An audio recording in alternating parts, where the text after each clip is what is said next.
ओम अज्ञानतिमिरान्धस्य ज्ञानञ्जनशलाकया चक्षुरुन्मिलितमेन तस्मै श्रीगुरुवे नमः। श्रीचैतन्यमनोभीष्टं स्थापितं येन भूतले स्वयं रूपकदा मह्यं ददाति स्वपदान्तिकं। वन्देऽहं श्रीगुरुः श्रीयुतपदकमलं श्रीगुरून् वैष्णवाचं श्रीरूपं साग्रजातं सगण रघुनाथान्वितं तं सजीवं साद्वैतं सावधूतं परिजनसहितं कृष्णचैतन्यदेवं श्रीराधाकृष्णपादान् सगणगीता श्रीविशाखानमृताश्च नित्यानंदम नमस्तुभ्यं प्रेमानंद प्रदायते कलौ कलमस्य नाशाय जानवीपतये नमः। नमो महावदन्याय कृष्ण प्रेम प्रदायते कृष्णाय कृष्ण चैतन्य नामिने गौरभ्य नमः। पंचतत्वात्मकं कृष्णं भक्तरूप स्वरूपं भक्तावतारं भक्ताख्यं नमामि भक्ति सत्यकं। जय श्री कृष्ण चैतन्य प्रभु नित्यानंद श्री अद्वैत गदाधर श्रीवासादि श्री गौर भक्तवृंद। हरे कृष्णा कृष्ण कृष्णा हरे हरे, हरे राम राम राम हरे हरे।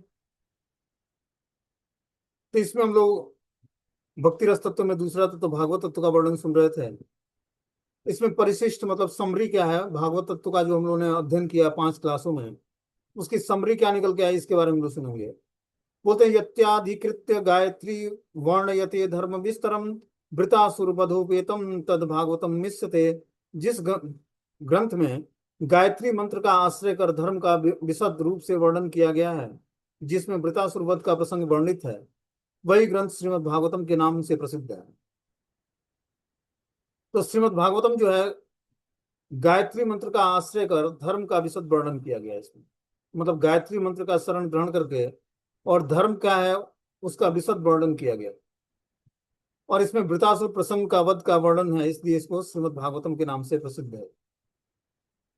ग्रंथो अष्टदशो शास्त्रो द्वादश स्कंद समन्वितम हैग्रीव ब्रह्म विद्या यत्र भृत्यबद्धस्तथा गायत्र्या च समारंभम तद्वेयम भागवतम विदु।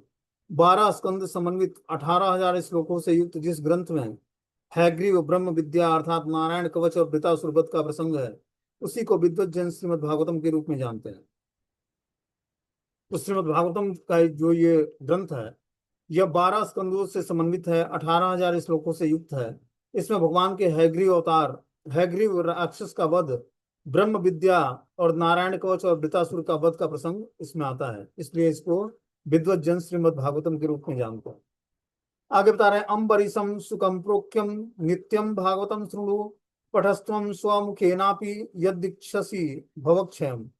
श्री गौतम ऋषि अम्बरीश महाराज को कह रहे हैं कि हे अम्बरीश महाराज, यदि संसार बंधन से छुटकारा पाना चाहते हो तो काला काल का विचार न करके सुखदेव गोस्वामी द्वारा कथित श्रीमद् भागवतम का नित्य श्रवण करो और स्वयं अनुशीलन करो। कौन बता रहा है? गौतम ऋषि अम्बरीश महाराज को बता रहे हैं कि हे अम्बरीश, अगर जो तुम संसार के बंधन से छूटना चाहते हो और काल क्रम में भगवान को प्राप्त करना चाहते हो तो हे सुखदेव गोस्वामी द्वारा कथित श्रीमद् भागवतम का नित्य श्रवण और अनुशीलन करो। उसका रोज सुनो और उसके अनुसार जीवन जीना शुरू करो, तब जाकर धीरे धीरे तुम संसार बंधन से छुटकारा प्राप्त करोगे। हर व्यक्ति इस भौतिक संसार में है, बंधन में। कैसे बंधन में है? भौतिकतावादी जीवन शैली को जीने के कारण वो बंधन में। तो उस बंधन से मुक्ति प्राप्त करने के लिए क्या करना पड़ेगा? श्रीमद् भागवतम सुनना पड़ेगा। श्रीमद् भागवतम क्या कहता है? पुण्य श्रवण कीर्तनम। इसको अगर जो श्रवण और कीर्तन करते हैं तो महान पुण्य फल मिलता है श्रीमद् भागवतम को पढ़ने और सुनने से। ये साक्षात भगवान का ही स्वरूप है श्रीमद् भागवतम। तो इसको हम पढ़ते या सुनते हैं तो महान फल मिलता है। महान फल मतलब आध्यात्मिक स्वीकृति मिलती है, और आध्यात्मिक स्वीकृति के बिहाफ पर हमारा पूरा जीवन चेंज हो जाएगा। इसलिए श्रीमद् भागवतम पढ़ना और सुनना आवश्यक है। और जो रेगुलर बेसिस कोई पढ़ता और सुनता है और इसको ग्लोरीफाई करता है तो निश्चित रूप से उसका पूरा जीवन बदल जाएगा कुछ ही दिनों में। बोलते हैं पुराणानाम साम रूपम साक्षात भगवतोदितम द्वादश स्कंद युक्तोयम सतविक्षे संयुतम ग्रंथो अष्टादशो शास्त्र श्रीमद् भागवतम विदम। श्री भगवान ने कहा कि वेदों में जैसे सामवेद श्रेष्ठ है, वैसे ही पुराणों में श्रीमद् भागवतम श्रेष्ठ है। द्वादश द्वादश स्कंदों में विभक्त 100 उपाख्यानों में समन्वित 18,000 श्लोकों से युक्त ग्रंथ भागवतम नाम से प्रसिद्ध है। तो चारों वेदों में सामवेद प्रमुख है और प्रसिद्ध है। सामवेद में ऋचाएं हैं जिन ऋचाओं से भगवान का गुणगान किया जाता है। जब गरुण देव की पीठ पर भगवान बैठे होते हैं और गरुण देव अपना पंख डुला रहे होते हैं, तो उनके पंख से भगवान को सामवेद की ऋचाओं का उच्चारण सुनाई देता है और भगवान अति प्रसन्न होते हैं। जैसे होता है ना, आदमी गाड़ी चलाता है तो उसमें म्यूजिक लगा देता है, उसी तरह जब गरुण देव के भगवान पीठ पर सवार होते हैं, तो गरुण देव जैसे जैसे पंख अपना डुलाते हैं तो सामवेद की ऋचाओं का उच्चारण होता है, उससे हवा जो निकलती है उससे, और भगवान को अति आनंद आता है उससे, क्योंकि सामवेद की ऋचाओं में भगवान का ग्लोरिफिकेशन दिया हुआ है। तो गरुण देव के पंख से सामवेद की ऋचाओं का उच्चारण होता है। बता रहे हैं कि जिस तरह वेदों में सामवेद श्रेष्ठ है, वैसे ही पुराणों में श्रीमद् भागवतम श्रेष्ठ है। 12 स्कंदों में विभक्त 100 उपाख्यानों से समन्वित 18,000 श्लोकों से युक्त यह ग्रंथ भागवतम नाम से प्रसिद्ध है। कथा इमास्ते कथिताम महीयसाम विताय लोकेषु यशम परेयुषाम विज्ञान वैराग्य विवक्षया विभो बचो विभूतिन्य तु पारमार्थम। श्री सुखदेव गोस्वामी ने कहा कि हे परीक्षित, संसार में बड़े बड़े प्रतापी और महान पुरुष हुए हैं, वे सभी इस लोक में अपने यश का विस्तार कर परलोक में चले गए हैं। मैंने तुम्हें ज्ञान और वैराग्य के उपदेश के लिए उनका चरित्र सुनाया है। वह केवल वाणी का विलास मात्र नहीं है, इसमें कुछ पारमार्थिक सत्य भी है। क्या बता रहे हैं? सुखदेव गोस्वामी ने कहा परीक्षित महाराज से कि संसार में बड़े बड़े प्रतापी और महान पुरुष हुए हैं, वे सभी इस लोक में अपने यश का विस्तार कर परलोक में चले गए। तो श्रीमद् भागवतम आप पढ़ोगे और सुनोगे तो आपके यश का विस्तार होगा, क्योंकि आप भगवान की कीर्ति का विस्तार करते हो, कीर्ति का वर्णन करते हो। तो जो व्यक्ति भगवान के यश और कीर्ति का वर्णन करता है, उसके भी यश और कीर्ति का विस्तार हो जाता है। यही भगवान की महानता है कि जैसे जैसे हम भगवान को ग्लोरीफाई करेंगे और सुनेंगे, वैसे वैसे हमारे भी यश और कीर्ति का विस्तार होता जाएगा।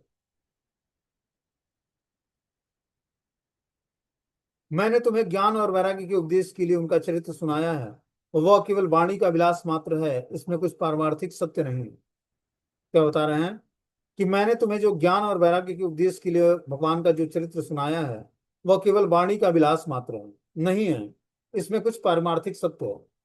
मतलब ये वाणी का विलास नहीं है कि इसको भोगा जाए बस, कि किसी ने बोला और हमने सुन लिया कहानी के रूप में, ऐसा नहीं है। ये पारमार्थिक सत्य है श्रीमद् भागवतम की घटना, ये ऐसा हुआ है, इसलिए श्रीमद् भागवतम में लिखा गया है इसको। श्रीमद् भागवतम की हर एक घटना सत्य घटना है, काल्पनिक नहीं है, ऐतिहासिक नहीं है। क्या है, वो घटना घटी है, इसलिए इसमें विस्तार से वर्णन हुआ है।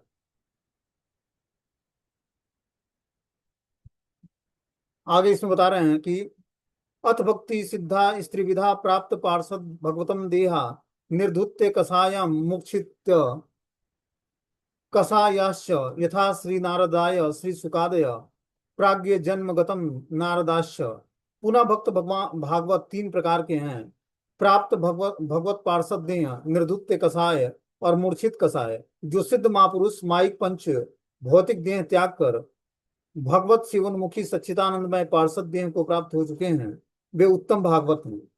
तो कौन बता रहे हैं कि भक्त भागवत तीन प्रकार के होते हैं? कौन कौन से? जो भगवान के, जिन्होंने पार्षद देह धारण कर लिया है, मतलब भगवान के नित्य सिद्ध पार्षद बन गए हैं। निर्धुत्य कसाय और मूर्छित कसाय। जो सिद्ध महापुरुष माइक और पांच भौतिक देह त्याग करके भगवत शिवोन्मुखी सच्चिदानंदमय पार्षद देह को प्राप्त हो चुके हैं, वे उत्तम भागवत कहलाते हैं। मतलब जिनको भगवान के जैसा ही स्वरूप प्राप्त हो गया है, वैसा भागवत जो है उत्तम भागवत कहलाता है। जो पंच भौतिक देह में अवस्थित जो पंच भौतिक देह में अवस्थित तो हैं, परंतु उनके हृदय में किसी प्रकार की लौकिक वासना नहीं है, वे निर्धुत्य कसाय भक्त भागवत कहलाते हैं।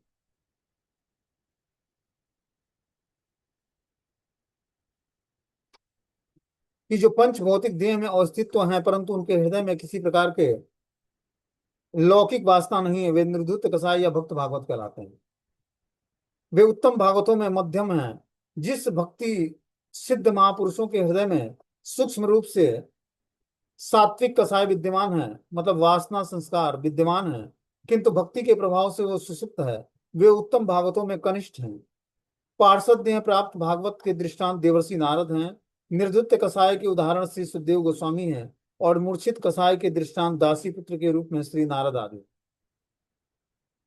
तो इस तरह से जो भागवत भक्त होते हैं, उनके तीन प्रकार के बताए गए हैं। पहला है कि जिसने पार्षद का शरीर प्राप्त कर लिया, मतलब भगवत पार्षद का शरीर प्राप्त कर लिया है, उसको क्या है, वो नंबर 1 का भागवत कहलाता है। और दूसरा है निर्धुत्य कसाय। वे उत्तम भागवत मध्यम है, जिस भक्ति सिद्ध महापुरुष के हृदय में सूक्ष्म रूप से सात्विक कसाय विद्यमान है। मतलब जो भक्ति में सिद्धि प्राप्त कर लिया है, ऐसा महापुरुष जिसके जिसके अंदर शुभ वासनाएं हैं, भक्ति उन्मुखी स्वीकृति है, वो भक्ति के प्रभाव से वो सुसुप्त है, वे उत्तम भागवतों में कनिष्ठ कहलाते हैं।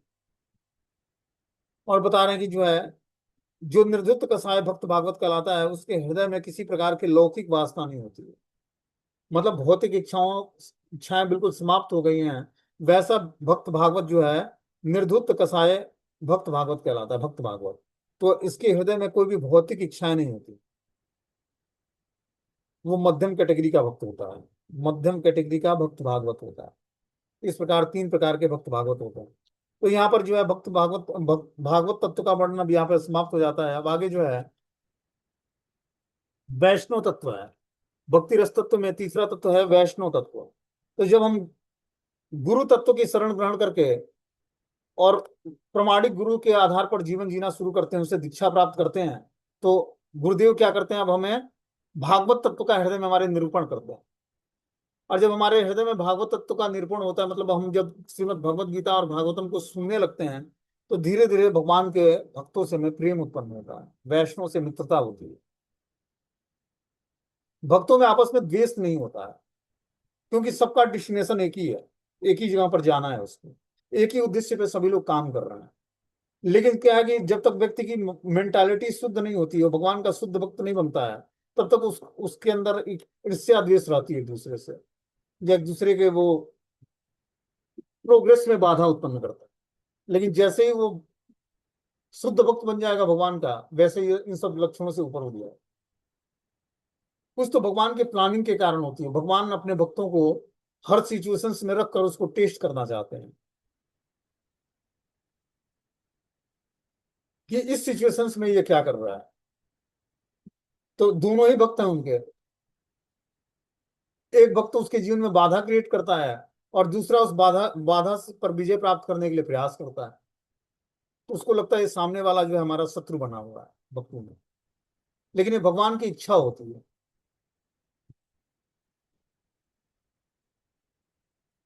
कि उस सिचुएशंस में भक्त क्या कर रहा है, क्या रिएक्ट कर रहा है। तो उस सिचुएशंस में अगर जो हम पॉजिटिव रिएक्शन करेंगे, रिएक्ट करेंगे, तो क्या होगा, हमारा जब बहुत जल्दी हमारा शुद्धिकरण हो जाएगा, आध्यात्मिक जीवन में और आगे बढ़ जाएगा। लेकिन इसको करना बड़ा मुश्किल कार्य है। अगला व्यक्ति आपको प्रताड़ित करे और आप बहुत ही पॉजिटिव रहो उसके प्रति, ये बड़ा मुश्किल है। और ऐसा तब होता है, ऐसा कौन करता है, जो गुरु वर्ग है। जिन गुरु से हमने शिक्षा या दीक्षा लिया, जब आगे आप आध्यात्मिक जीवन में एडवांसमेंट करने लगे हुए हैं, तो क्या होगा, वही आपके जीवन में जो है ऑप्टिकल्स बन के खड़े हो जाए।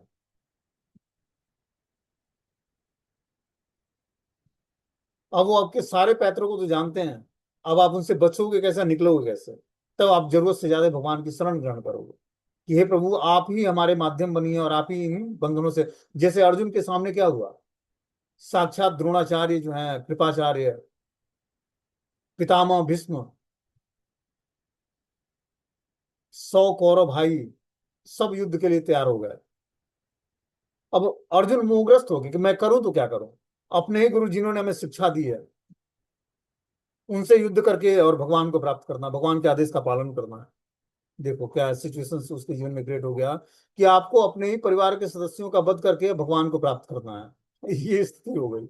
और यही स्थिति सबके जीवन में आएगी। एक तरफ भगवान होंगे और दूसरी तरफ हमारा पूरा परिवार होगा। समझ रहे बात को। जब हम लोग भक्ति में पूरे बढ़े चढ़े लेवल पर चले जाएंगे, तो दोनों में से एक चीज सेलेक्ट करना होगा। और तब जब व्यक्ति समस्त धर्मों का परित्याग करके और भगवान की शरण ग्रहण करता है, तब भगवान उसको समस्त बंधनों से मुक्ति प्रदान करते हैं। इस सारे बंधन है हमारे जितने भी परिवार के सदस्य हैं, या जो है आसक्तियां हैं हमारी, ये सारी आसक्तियां ही बंधन का कारण है मनुष्य को। तो जैसे जैसे हम तीव्रता से नाम भजन करेंगे, भगवान एक ऐसा सिचुएशंस देंगे हमें।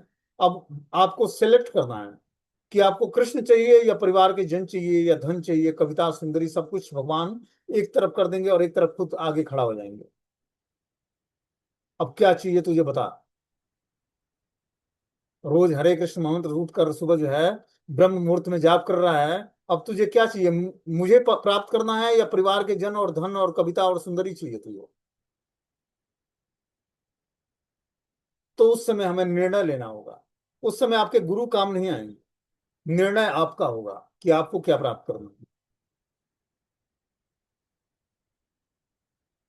बलि महाराज के जीवन में क्या हुआ? जब बलि महाराज से भगवान ने सब कुछ छीन लिया, अभी छीनने वाले से संकल्प लिया था बलि महाराज ने देने को, तब तक शुक्राचार्य पधार जाते हैं वहां पर। शुक्राचार्य ने बोला, हे बलि, ये विष्णु है और छल से तेरा सब कुछ ले लेगा। लेकिन बलि महाराज ने अपने गुरु का आदेश का पालन नहीं किया। बोला, अगर जो भगवान विष्णु है और छल से हमारा सब कुछ ले लेंगे तो मैं इनको संकल्प पूर्वक सब कुछ देने को तैयार हूं। और संकल्प लिया बलि महाराज ने। जल हाथ में ले लिए थे, लेकिन शुक्राचार्य उसी समय पधार गए, वहां पर आ गए और बोले, ये विष्णु है और छल से सब कुछ ले लेगा। वो बटु ब्रह्मचारी बामन बन के आए थे भगवान। लेकिन बलि महाराज ने देने का संकल्प लिया उस समय और बोला कि और जो विष्णु हैं तो और छल से लेना चाहते हैं कोई दिक्कत नहीं है, और जो भगवान हमसे छल से लेना चाहते हैं तो मैं उस तरह भी देने को तैयार हूँ। और हम सबको बताया कि भगवान ने सब कुछ हर लिया बलि महाराज का। लेकिन दिया क्या? उनको सुतल लोक का राजा बनाया, जो कि स्वर्ग से भी ज्यादा ऐश्वर्यशाली है, और वहां पर निरंतर भगवान का वो स्मरण करते हैं। तो एक सिचुएशन हम सबके जीवन में आएगा जब हम भक्ति में एडवांसमेंट करेंगे। हो सकता है इस जीवन में ना आए, अगले जीवन में आए, या इसी जीवन में आ जाए, जब भगवान एक एक तरफ भगवान होंगे और एक तरफ सब कुछ होगा हमारा, जितनी भी भौतिक उपलब्धियां हैं, धनम जन्म कविता, कविता मतलब ग्लोरिफिकेशन, सुंदरी मतलब पति पत्नी जो, या सुंदर बच्चे, सब कुछ एक तरफ होगा और दूसरी तरफ कृष्ण होंगे। तो सिचुएशंस के हिसाब से हमें सिलेक्शन नहीं करना होगा। उस समय आपकी भावुकता काम नहीं आएगी, उस समय आपकी भक्ति काम आएगी। और जब आप भक्ति में दृढ़ होते हो आप भगवान को स्वीकार करो। आप भगवान को स्वीकार करोगे तो उस सिचुएशंस में क्या करेंगे? आपने भगवान को स्वीकार कर लिया तो हो सकता है भगवान सब कुछ दे भी दें और अपनी भक्ति भी दे दें आपको, ऐसा भी है। लेकिन आपने अगर जो भगवान को ठुकरा दिया उस सिचुएशंस में, तो हो सकता है भक्ति ना मिले और सब कुछ मिल जाए हमें, जो जो भौतिक चीजें हैं। ये भगवान के मूड पे डिपेंड करता है। इसीलिए हर सिचुएशंस में कृष्ण को प्राप्त करना। यही सिचुएशंस दुर्योधन के भी जीवन में आए, जैसे हमने पिछले क्लास में बताया। क्योंकि दुर्योधन भगवान से वार्ता करता था, भगवान के साथ उठता बैठता था, दर्शन करता था, सब कुछ करता था। भले गाली देता था, गाली तो नहीं देता था, लेकिन वो भी यादव बोलता था उनको, ग्वाला बोलता था, और चिढ़ता भी था थोड़ा सा भगवान से। लेकिन भगवान इन सब छोटी मोटी चीजों को देखते नहीं है। भगवान उस समय भी दुर्योधन का पक्ष लेने के लिए, दुर्योधन के और उतने अधार्मिक कार्य करने के बाद भी दुर्योधन का वो सपोर्ट करने के लिए भगवान तैयार थे। लेकिन वो भगवान के आदेश का पालन नहीं करता था। तो हर सिचुएशंस में आप जब जपा करते हो उस समय भी एक लहर आती है। आपको क्या चाहिए? अंदर से आवाज आएगी। और जिस चीज को आप एब्जॉर्ब करके और मंत्र मेडिटेशन करते हो, उसी चीज को आप भगवान से मांग लोगे और वो इच्छा पूरी हो जाए। लेकिन अगर जो भक्ति मांग लोगे तो हो सकता है इच्छा भी पूरी हो जाए, भक्ति भी मिल जाए।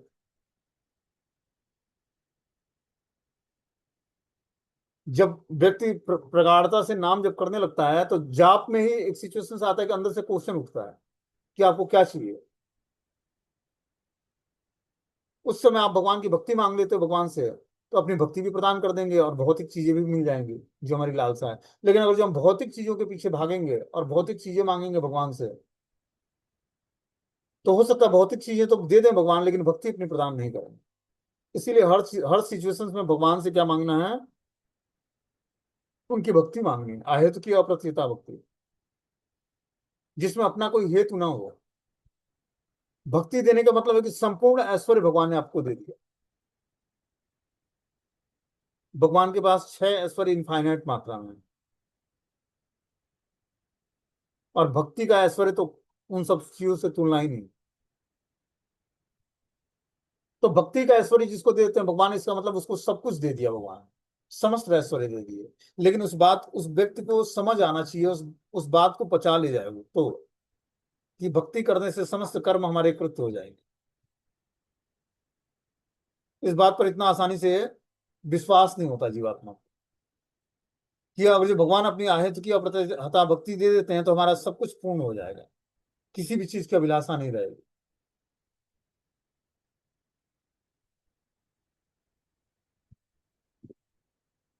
आगे इसमें बता रहे हैं कि जो है वैष्णव तत्व, तीसरा तत्व है, वैष्णव की संज्ञा किससे की गई है? होते हैं गृहित विष्णु दीक्षा को विष्णु पूजा परो नरः, वैष्णवो अभिहितो अभिज्ञम तरतो अस्मान वैष्णवम। विष्णु मंत्र में दीक्षित और विष्णु पूजा परायण व्यक्ति शास्त्र पारदर्शी व्यक्तियों के द्वारा वैष्णव कहे जाते हैं, इसके अतिरिक्त सभी अवैष्णव हैं। तो जो विष्णु मंत्र में दीक्षित है, मतलब कृष्ण मंत्र में दीक्षित है, और भगवान विष्णु या कृष्ण के परायण पूजा परायण व्यक्ति है, शास्त्र पारदर्शी व्यक्तियों के द्वारा वैष्णव कहे जाते हैं। शास्त्र उनको वैष्णव बोलता है, इसके अतिरिक्त सभी अवैष्णव कहलाते हैं, मतलब अभक्त कहलाते हैं। इस जगत में श्रीमद् भागवतम दो परंपराओं से अवतरित हुई है। एक संक्षेप में कृष्ण व्यास नारद व्यास आदि परंपरा से, और दूसरा विस्तार के साथ शेष भगवान से सनत कुमार और सांख्यान आदि की परंपरा द्वारा अवतरित हुआ है। बोलते हैं द्वेधा ही भागवतम संप्रदाय प्रवृत्ति, एकदम संक्षेपतम श्री नारायणादम ब्रह्मा नारद द्वारेण अंत्यम तस्तु विस्तरतम शेषातम सनत कुमारम सांख्यान आदि द्वारेण। इस जगत में श्रीमद् भागवतम दो परंपराओं से अवतरित हुई है। एक संक्षेप में कृष्ण ब्रह्मा नारद और व्यास आदि परंपराओं से, और दूसरा विस्तार के साथ भगवान शेष नाग से सनत कुमार संख्यान आदि मुनियों की परंपरा द्वारा अवतरित हुई है। मतलब श्रीमद् भागवतम दो परंपराओं से इस धरती पर प्रकटित हुआ है। पहला जो है बता रहे हैं यहाँ पर, जो भगवान कृष्ण ने ब्रह्मा जी को नारद, फिर नारद व्यास, ब्रह्मा जी ने नारद को, नारद मुनि ने व्यास देव को, ये श्रीमद् भागवतम का ज्ञान परंपरागत ये ज्ञान आया। अब दूसरा विस्तार जो है, जो शेष भगवान से सनत कुमार और सांख्यान आदि मुनियों को प्रदान किया गया। दो परंपरा से श्रीमद् भागवतम इस धरती पर प्रकट हुआ। बोलते हैं शंख चक्र गदा युद्धम पुंड धारणा दलामलक्षणम तन्नम मस्करण उच्छेवम वैष्णवो और हितो चेत। शंख चक्र पद्म गदा आदि विष्णु चिन्ह तथा ऊर्ध्वपुंड आदि धारण करके अपने शरीर को चिन्हित करना और ऐसे ही अन्य वैष्णव को प्रणाम करना, ये सभी कनिष्ठ वैष्णव के लक्षण है। क्या बता रहे हैं कि शंख चक्र पद्म गदा आदि विष्णु चिन्ह तथा ऊर्ध्वपुंड आदि धारण कर अपने शरीर को चिन्हित करना और ऐसे ही अन्य वैष्णव को प्रणाम करना, ये सभी कनिष्ठ वैष्णव के लक्षण है। कि जो कनिष्ठ वैष्णव होता है वो शंख चक्र गदा पद्म आदि विष्णु चिन्ह तथा ऊर्ध्वपुंड आदि धारण कर अपने शरीर को चिन्हित करता है और ऐसे ही अन्य वैष्णव को प्रणाम करता है जो ऐसे चिन्ह धारण करते हैं। बोलते हैं अर्चन मार्गीय मध्यत्व तापम पुंड्रम तथा नामम मंत्रो या गश्य पंचमम अमी ही पंच संस्कारम परम में कांति हेतव। ताप पुंड नाम मंत्र और याज्ञ, इन पांचों को पंच संस्कार कहते हैं। ये पंच संस्कार अर्चन मार्गीय पंचरात्रि की विधि में विश्वास यह मध्यम वैष्णव के लक्षण है। कि जो मध्यम वैष्णव होता है वो ताप पुंड नाम और मंत्र और याज्ञ गाय या याज्ञ, इन पांचों में पंच संस्कार कहते हैं। ये पंच संस्कार अर्चन मार्गीय पंचरात्रिक विधि में विश्वास करके, और ये मध्यम वैष्णव के लक्षण कहलाता है। अर्चन मार्गीय महाभागवत तत्व तापादि पंच संस्कारी नवे जात कर्म कारकम अर्थ पंचद विदम विप्रो महाभागवतम स्मृतिम। तापादि पंच संस्कार विशिष्ट नवे ज्या कर्म करने वाले और अर्थ पंचक बोध युक्त ब्राह्मण ही महाभागवत कहलाता है। जो तपस्या आदि पंच संस्कार विशिष्ट करने वाले और अर्थ पंचक बोध युक्त ब्राह्मण ही महाभागवत कहलाते हैं, मतलब उत्तम वैष्णव कहलाते हैं।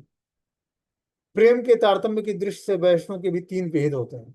मतलब जो भगवान से प्रेम करने का जो हमारा नेचर है, उसमें भी तीन तरह के वैष्णव पाए जाते हैं। पहला है कनिष्ठ, अर्चना एवमेव हरे य पूजन श्रद्धे ये हेतवे न तद भक्तेषु चान्येषु स भक्तम प्राकृतम स्मृतम। लोगों की लौकिक श्रद्धानुसार जो अर्चा मूर्ति की पूजा करते हैं, किंतु हरि भक्त और हरि के अधिष्ठान स्वरूप अन्य प्राणियों के प्रति श्रद्धा और दया नहीं करते, वे भक्त कनिष्ठ कहलाते हैं। इस श्रद्धा के साथ अर्चा विग्रहों की सेवा तो करते हैं, किंतु हरि भक्त मतलब भगवान के भक्त और हरि के अधिष्ठात स्वरूप अन्य प्राणियों के प्रति श्रद्धा और दया का भाव नहीं रखते हैं। ऐसा व्यक्ति कनिष्ठ भक्त कहलाता है। कि अर्चा विग्रहों की सेवा तो बहुत ही श्रद्धा पूर्वक करता है, लेकिन भगवान के भक्त और भगवान के जो अधिष्ठात स्वरूप जो अन्य जीव हैं, जिसमें भगवान परमात्मा रूप में निवास करते हैं, उन प्राणियों के प्रति श्रद्धा और दया नहीं करता है, वे भक्त कनिष्ठ कहलाता है। मध्यम वर्ग क्या होता है? ईश्वरेर तदधीनेषु बालिशेषु विशुष प्रेम प्रेम मैत्री कृपोपेक्षा यह करोति समध्यमम।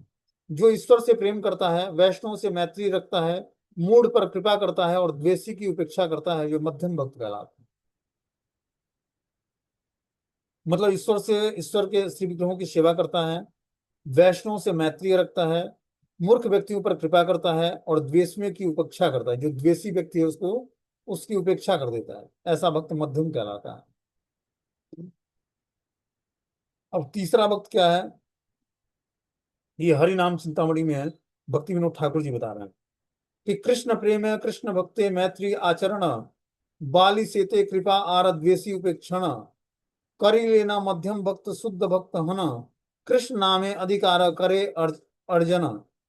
श्री कृष्ण के प्रति प्रेम, कृष्ण भक्तों के प्रति मित्रता, तत्वों से अनभिज्ञ, अज्ञों के प्रति कृपा, भक्त और भगवान से द्वेष रखने वालों के प्रति उपेक्षा का बर्ताव